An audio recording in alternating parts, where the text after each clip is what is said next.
Hello दोस्तों, स्वागत है आपका आपके अपने यूट्यूब चैनल स्टडी फैक्टर में। मैं आपका दोस्त जिया सरफराज सॉल्व करता हूं आपका। दोस्तों, यह है यूपी टेट सुपर टेट 2023 के क्लास नंबर 4 में हम बात करने वाले हैं इकोलॉजी और इकोलॉजी सिस्टम पे। ठीक है, सॉरी, इकोलॉजी और इकोसिस्टम पे बात करने वाले हैं, मतलब पारिस्थितिकी और परितंत्र पे बात करेंगे। और जहाँ तक उम्मीद है इस टॉपिक से आपके 2 नंबर बनने की पूरी संभावना रहती है एग्जाम में, तो इस टॉपिक को आप काफ़ी ध्यान से देखेंगे, इसको नोट डाउन करते चलेंगे। चलिए शुरू करते हैं। सबसे पहले हम बात करते हैं पारिस्थितिकी की। तो पारिस्थितिकी की बात करें इकोलॉजी की, तो पारिस्थितिकी को अंग्रेजी में इकोलॉजी कहते हैं, जो कि दो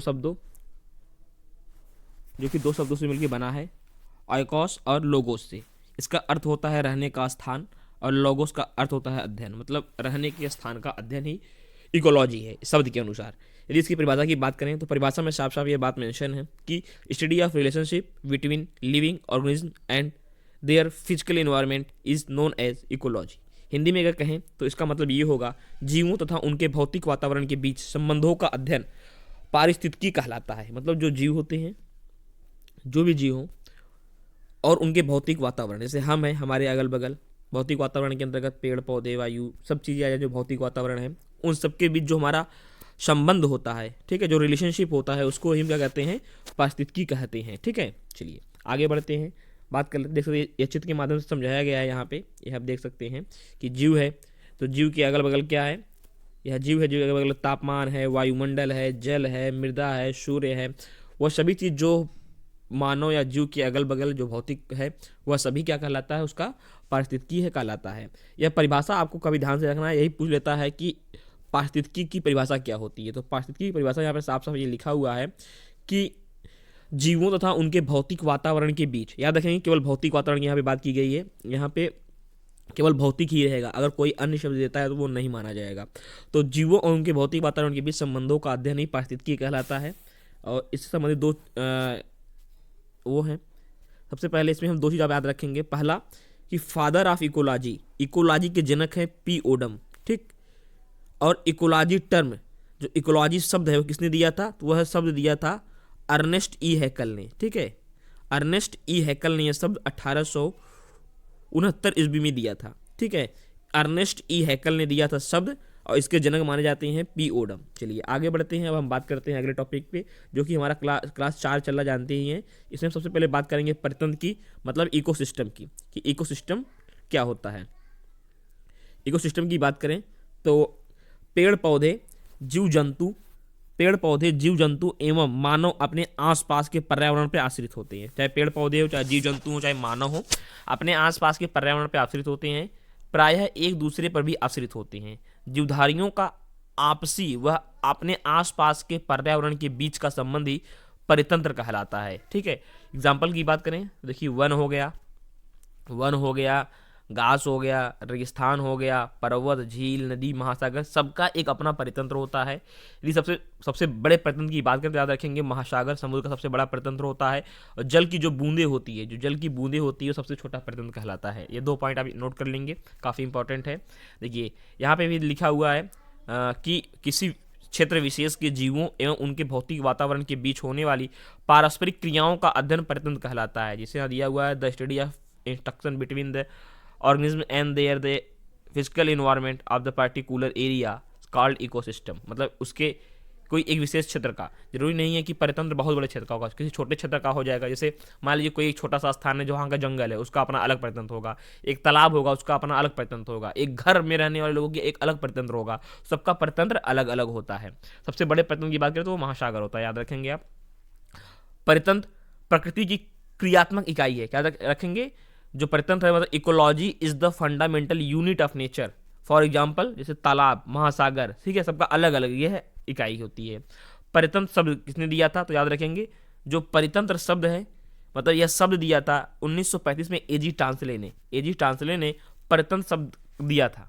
यह पॉइंट काफ़ी इंपॉर्टेंट आपके लिए है, याद रखेंगे। अगले चले हम बात करेंगे परितंत्र के प्रकार, टाइप ऑफ इकोसिस्टम।